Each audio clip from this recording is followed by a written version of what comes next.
नमस्कार दोस्तों, मैं अमन आपके अपने YouTube चैनल एजुकेशन हब पे आपका स्वागत करता हूं। आज मैं शुरू करने वाला हूं अपनी पहली कक्षा और जिसमें पहला टॉपिक है अक्षांश रेखाएं। तो आइए हम पढ़ते हैं अक्षांश रेखाओं के बारे में। यदि हम भारत का भूगोल पढ़ना शुरू करते हैं तो सबसे पहले हमें भारत की स्थिति एवं विस्तार को जानना जरूरी होता है। किसी भी देश की स्थिति एवं विस्तार को वास्तविक रूप में जानने के लिए पृथ्वी पर काल्पनिक रेखाएं खींची गईं। इन काल्पनिक रेखाओं को हम अक्षांश और देशांतर रेखा के नाम से जानते हैं। तो आज के इस पहले वीडियो में हम आपको बताएंगे अक्षांश रेखाओं के बारे में। अक्षांश रेखा किसे कहते हैं कि जैसा कि आपके स्क्रीन पे दिख रहा है कि पृथ्वी या भूमध्य रेखा के केंद्र से उत्तर अथवा दक्षिण में खींची गई कोणीय दूरी की माप को अक्षांश रेखा कहते हैं। पृथ्वी के या भूमध्य रेखा के उत्तर और दक्षिण में खींची गई कोणीय दूरी की माप को हम अक्षांश रेखा कहते हैं। और यदि चीज़ें नहीं समझ में आई तो इसको विथ फिगर हम यहाँ पे समझने की कोशिश करते हैं। जैसा कि आपने पता है कि हमारे पृथ्वी का आकार लगभग गोल है या नारंगी के आकार का है। इसे भूगोल की भाषा में जियार्ड कहते हैं। पूछा जाता है पृथ्वी का आकार कैसा है तो जियार्ड। तो पृथ्वी के केंद्र से, केंद्र मतलब या भूमध्य रेखा के केंद्र से, तो ये भूमध्य रेखा हो गया और इसका केंद्र ये हो गया। तो इसके केंद्र से उत्तर या दक्षिण में खींची गई कोणीय दूरी की माप को अक्षांश रेखा कहते हैं। अब यहाँ पे अगला शब्द आता है आपका भूमध्य रेखा। भूमध्य रेखा किसे कहते हैं तो आपको नाम से ही पता होना चाहिए। भूमध्य मतलब पृथ्वी के मध्य में जो है, अर्थात इसका अगला डिफिनीशन ऐसे होता है, वह रेखा जो पृथ्वी को दो बराबर उत्तरी और दक्षिणी गोलार्ध में बांटती है उसे ही हम भूमध्य रेखा कहते हैं। या इसका दूसरा डिफिनीशन आता है कि 0 डिग्री अक्षांश रेखा को ही हम भूमध्य रेखा कहते हैं। 0 डिग्री अक्षांश रेखा को ही हम भूमध्य रेखा कहते हैं। अब यहाँ पे आता है कि अक्षांश रेखाएं पृथ्वी पर कुल कितनी हैं। अक्षांश रेखाएं पृथ्वी पर कुल कितनी हैं तो हम आपको ड्रॉ करके समझाते हैं यहाँ पर कि पृथ्वी पर कुल अक्षांश रेखाओं की संख्या कितनी है। जैसा कि आप देखते हैं कि भूमध्य रेखा के उत्तर, यदि आप उत्तर में यदि कोई सर्किल ड्रॉ करते हैं तो जैसे जैसे आप भूमध्य रेखा के उत्तर अथवा दक्षिण की ओर बढ़ते हैं तो अक्षांश रेखाओं की जो लंबाई है कम होती जाती है। तो यदि यहाँ पे आपने 1 डिग्री अक्षांश खींचा, 2 डिग्री अक्षांश खींचा, 3 डिग्री अक्षांश खींचा, ऐसे करते करते जब आप उत्तरी गोलार्ध पे पहुँचते हैं तो यहाँ पे एक 90 डिग्री अक्षांश रेखा आता है। तो 90 डिग्री अक्षांश रेखा उत्तर की ओर तथा 90 डिग्री अक्षांश रेखा दक्षिण की ओर। तो इस तरह से 90 प्लस 90। और जैसा कि आपने पूछा यहाँ पे देखा 0 डिग्री अक्षांश रेखा को हम भूमध्य रेखा कहते हैं। तो यह 0 डिग्री भी यह आपका एक अक्षांश रेखा है। तो 90 plus 90 plus 1 is equal to 181। तो इस प्रकार से पृथ्वी पर कुल अक्षांश रेखाओं की संख्या होती है 181। अब अगला ये पूछा जाता है कि पृथ्वी पर कुल अक्षांशीय वृत्तों की संख्या कितनी है। पृथ्वी पर कुल अक्षांशीय वृत्तों की संख्या कितनी है तो इसको देखने के लिए हम आते हैं कि यहाँ पे वृत्त कुल कितने बनते हैं। तो आप देखते हैं कि आपका ये 0 डिग्री एक वृत्त बनता है और जैसे जैसे आप ऊपर की ओर जाते हैं वैसे वैसे अक्षांशीय वृत्त की जो लंबाई है कम होती जाती है। और उत्तरी और दक्षिणी गोलार्ध पर जो 90 डिग्री अक्षांश रेखा आता है वह एक बिंदी के समान आता है। तो आप 181 माइनस 2 यदि करते हैं तो यहाँ पर अक्षांशीय वृत्तों की संख्या कुल आती है आपकी 179। इस प्रकार से पृथ्वी पर कुल अक्षांशीय वृत्तों की संख्या आती है 179। अब अगला ये क्वेश्चन पूछा जाता है कि दो अक्षांशों के बीच की दूरी कितनी होती है। दो अक्षांश रेखाओं के बीच की दूरी कितनी होती है तथा इसे हम किस नाम से जानते हैं। तो अब यहाँ पे ये क्वेश्चन क्या है इसको देख लेते हैं। तो जैसा मैंने बताया कि सपोज दैट ये आपका 1 डिग्री अक्षांश हो गया और ये आपका 2 डिग्री अक्षांश हो गया। 1 डिग्री अक्षांश और 2 डिग्री अक्षांश। इनके बीच की दूरी के बारे में यहाँ पे पूछा जाता है। तो दो अक्षांशों के बीच कुल 111 किलोमीटर की दूरी होती है और जिसे हम लोग जोन के नाम से जानते हैं। तो दो अक्षांशों के बीच कुल 111 किलोमीटर की दूरी होती है जिसे हम जोन कहते हैं। अब आगे आते हैं कि पृथ्वी पर कई सारी अक्षांश रेखाएं हैं जिसे अन्य नामों से हम जानते हैं। तो हम अगला देखते हैं कि पृथ्वी पर कुछ महत्वपूर्ण अक्षांश रेखाएं। तो यहाँ पे एक आपका आता है विषुवत वृत्त। पृथ्वी पर एक महत्वपूर्ण अक्षांश रेखाओं में आता है विषुवत वृत्त, और एक आपका आता है उत्तरी ध्रुव जो होता है 90 डिग्री पे, और दूसरा आता है दक्षिणी ध्रुव जो होता है 90 डिग्री पे।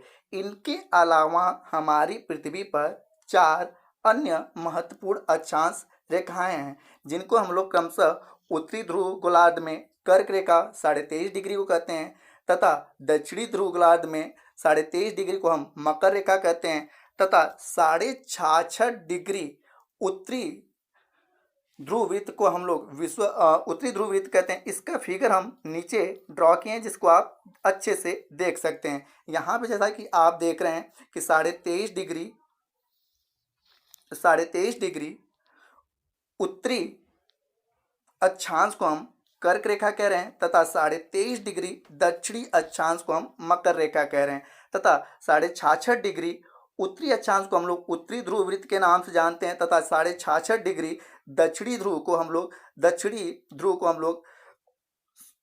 दक्षिणी ध्रुव वृत्त के नाम से जानते हैं। अब यहाँ पे इसी अक्षांश रेखाओं के द्वारा हम लोग पूरे पृथ्वी पर मौसमों के बारे में देखते हैं, कहाँ पर उष्ण कटिबंध है, कहाँ पर शीतोष्ण कटिबंध है, तथा कहाँ पर शीत कटिबंध है।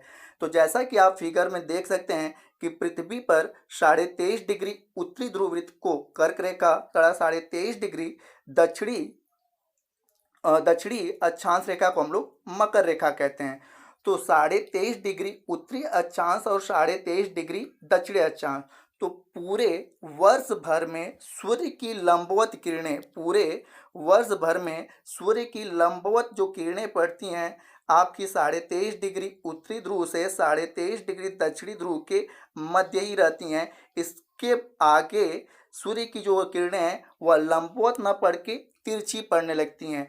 तो यहाँ पर सूर्य की लंबवत किरणें पड़ती हैं जिसके कारण 23.5 डिग्री उत्तरी और 23.5 डिग्री दक्षिणी अक्षांश के मध्य वर्ष भर गर्मी पड़ती है, और इसलिए इसे हम लोग उष्ण कटिबंध के नाम से जानते हैं। अब 23.5 डिग्री के ऊपर आपका आता है 66.5 डिग्री। तो 23.5 डिग्री के बाद सूर्य की किरणें सीधी न पड़ के तिरछी पड़ने लगती है, जिसके कारण यहाँ पर हल्की हल्की सर्दी रहती है। तो यहाँ पर इसको हम लोग उत्तरी शीतोष्ण कटिबंध कहते हैं। और जैसा आपको उत्तर में मिलता है सेम वैसा ही 23.5 डिग्री दक्षिणी अक्षांश में भी आपको शीतोष्ण कटिबंध मिलता है, जिसे हम लोग दक्षिणी शीतोष्ण कटिबंध का मतलब कि यहाँ पे शीत प्लस उष्ण दोनों रहते हैं। तो इस प्रकार उत्तरी शीतोष्ण कटिबंध और दक्षिणी शीतोष्ण कटिबंध। और हम लोग बचपन से सुनते आते हैं कि ध्रुवों पर 6 महीने का दिन तथा 6 महीने की रात होती है। तो 66.5 डिग्री से 90 डिग्री उत्तरी अक्षांश को हम लोग उत्तरी शीत कटिबंध तथा 66.5 डिग्री दक्षिणी अक्षांश से 90 डिग्री दक्षिणी अक्षांश को हम लोग दक्षिणी शीत कटिबंध कहते हैं। और यहाँ पर वर्ष भर बर्फ जमा रहता है, जिसके कारण इसे हम लोग उत्तरी शीत कटिबंध तथा दक्षिणी शीत कटिबंध के नाम से जानते हैं। अब यहाँ पे चीज़ें आती हैं कि पृथ्वी पर सबसे बड़ा दिन और रात कितने को होता है? तो 21 जून को उत्तरी गोलार्ध में सबसे बड़ा दिन होता है। 21 जून को उत्तरी गोलार्ध में सबसे बड़ा दिन होता है। तो यदि एक ट्रिक के माध्यम से समझाएं कि 21 जून से आपके एग्जाम में कुल कितने क्वेश्चन पूछे जा सकते हैं, तो जैसा कि आपको पता है कि हमारे पृथ्वी पर कुल 24 घंटे होते हैं। तो सपोज दैट यदि 21 जून को उत्तरी गोलार्ध में 18 घंटे का दिन हो रहा है, तो यहाँ पे रात कितने की होगी? तो 6 घंटे की। इसीलिए उत्तरी गोलार्ध का सबसे बड़ा दिन भी 21 जून को और सबसे छोटी रात कितने को? 21 जून को। अब अगली चीज के बारे में हम देखते हैं कि यदि यहाँ पर उत्तरी गोलार्ध में 18 घंटे का दिन हो रहा है तो कहीं ना कहीं पूरे पृथ्वी पर 18 घंटे की रात होगी। तो यह 18 घंटे की रात कहाँ पर होगी? तो यह 18 घंटे की रात दक्षिणी गोलार्ध में होगी। तो इस प्रकार से दक्षिणी गोलार्ध का सबसे बड़ी रात 21 जून को और दक्षिणी गोलार्ध का सबसे छोटा दिन कितने को? 21 जून को। तो इसी के अकॉर्डिंग आगे हम देखते हैं 22 दिसंबर। 22 दिसंबर आता है कि दक्षिणी गोलार्ध का सबसे बड़ा दिन, दक्षिणी गोलार्ध का सबसे बड़ा दिन आता है आपका 22 दिसंबर। तो जाहिर सी बात है, पुनः उसी एग्जाम्पल को लेते हैं कि यदि हमारे पास 24 घंटे हैं, 18 घंटे का दिन होता है और 6 घंटे की रात होती है, तो दक्षिणी गोलार्ध का सबसे बड़ा दिन 22 दिसंबर को, तो दक्षिणी गोलार्ध की सबसे छोटी रात 22 दिसंबर को। और पूरे पृथ्वी पर कहीं ना कहीं ऐसा होगा जहां पर 18 घंटे की रात होगी, तो वह कहाँ पे होगा? उत्तरी गोलार्ध। तो उत्तरी गोलार्ध की सबसे बड़ी रात कितने को? 22 दिसंबर को। और उत्तरी गोलार्ध का सबसे छोटा दिन आपका होता है 22 दिसंबर को। आगे आता है कि प्रत्येक साल में दिन और रात किस दिन बराबर होते हैं? तो प्रत्येक साल में 21 मार्च को तथा 23 सितंबर को पूरे पृथ्वी पर दिन और रात बराबर होते हैं। अब अगले के बारे में हम देखते हैं कि कर्क रेखा जैसे कई बार हमारे एग्जाम में पूछा जाता है कि कर्क रेखा भारत के कुल कितने राज्यों से होकर गुजरती है। तो जैसा कि आप फिगर देख रहे हैं, आप कई सारे लोग यहाँ पे कर्क रेखा का ट्रिक याद करते हैं। मैंने कहा कि यदि आपको कॉन्सेप्ट क्लियर करना है तो कम से कम आपको भारत का मैप पता होना चाहिए। तो सबसे पहले देखते हैं कि कर्क रेखा कहाँ से गुजरती है। तो भारत में यह कर्क रेखा इंटर करती है गुजरात से। पहला राज्य गुजरात, दूसरा राजस्थान, तीसरा मध्य प्रदेश, छत्तीसगढ़, झारखंड, पश्चिम बंगाल, त्रिपुरा और मिजोरम, कुल 8 राज्यों से होकर कर्क रेखा गुजरती है। तो कई बार यहाँ से क्वेश्चन पूछा हुआ है कि वह कौन सी रेखा है जो भारत को लगभग 2 बराबर भागों में बांटती है। तो वह रेखा है कर्क रेखा। और कई बार हमारे एग्जामों में पूछा जाता है कि कर्क रेखा कुल कितने राज्यों से गुजरती है। तो कर्क रेखा कुल 8 राज्यों से होकर गुजरती है। इसका कोई ट्रिक नहीं, आप कॉन्सेप्ट से याद करें। पहला गुजरात है, दूसरा राजस्थान है, तीसरा मध्य प्रदेश, चौथा छत्तीसगढ़, पांचवा झारखंड, फिर उसके बाद पश्चिम बंगाल, त्रिपुरा तथा मिजोरम। अब इन सारे कॉन्सेप्ट के बाद हम आते हैं कि भारत का अक्षांशीय विस्तार कितना है। तो भारत के अक्षांशीय विस्तार, तो जैसा आपको पता चल गया होगा कि एक उत्तरी गोलार्ध है और दूसरा दक्षिणी गोलार्ध है। तो भारत आपके उत्तरी गोलार्ध में यहाँ पे कि भारत का अक्षांशीय विस्तार, तो जैसा आपने पता है कि हमारे पृथ्वी पर मुख्य रूप से एक उत्तरी गोलार्ध और दूसरा दक्षिणी गोलार्ध, एक उत्तरी गोलार्ध है और दूसरा दक्षिणी गोलार्ध है। यदि आप किसी भी देश के अक्षांशीय विस्तार को बताते हैं तो उसके साथ उत्तर या दक्षिण लगाना अनिवार्य है। यदि आप केवल 6 डिग्री बोल रहे हैं तो ये 6 डिग्री आपके उत्तर में भी है और 6 डिग्री आपके दक्षिण में है। तो अब यहाँ पे कंफ्यूजन आ गया, ये 6 डिग्री कौन सा है, उत्तर वाला या दक्षिण वाला। तो भारत का अक्षांशीय विस्तार की यदि हम बात करें तो भारत का अक्षांशीय विस्तार 6 डिग्री 4 मिनट उत्तरी अक्षांश से लेकर 37 डिग्री 6 मिनट उत्तरी अक्षांश तक है। अब यहाँ पे ये कैसे है? तो यदि आप मान लीजिए ये आपकी पृथ्वी है, मान लीजिए ये आपकी पृथ्वी है और इस पृथ्वी पर ये आपका भूमध्य रेखा है। तो भूमध्य रेखा से उत्तर में आपका उत्तरी अक्षांश और भूमध्य रेखा के दक्षिण में आपका दक्षिणी अक्षांश।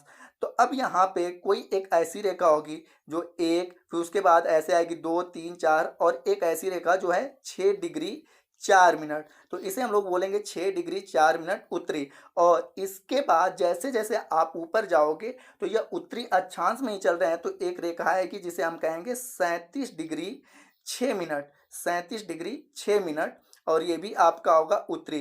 तो भारत का अक्षांशीय विस्तार 6 डिग्री 4 मिनट उत्तरी अक्षांश से 37 डिग्री 6 मिनट उत्तरी अक्षांश तक है। अब यहाँ पे इसके साथ उत्तरी लगाना अनिवार्य है। तो आई थिंक ये चीज़ें आपको समझ में आई होंगी। तथा कई बार हमारे एग्जाम में पूछता है कि भूमध्य रेखा से भारत के स्थलीय भूभाग की लंबाई कितनी है या दूरी कितनी है। तो ये आपका भूमध्य रेखा और भारत की ये स्थलीय भूभाग है।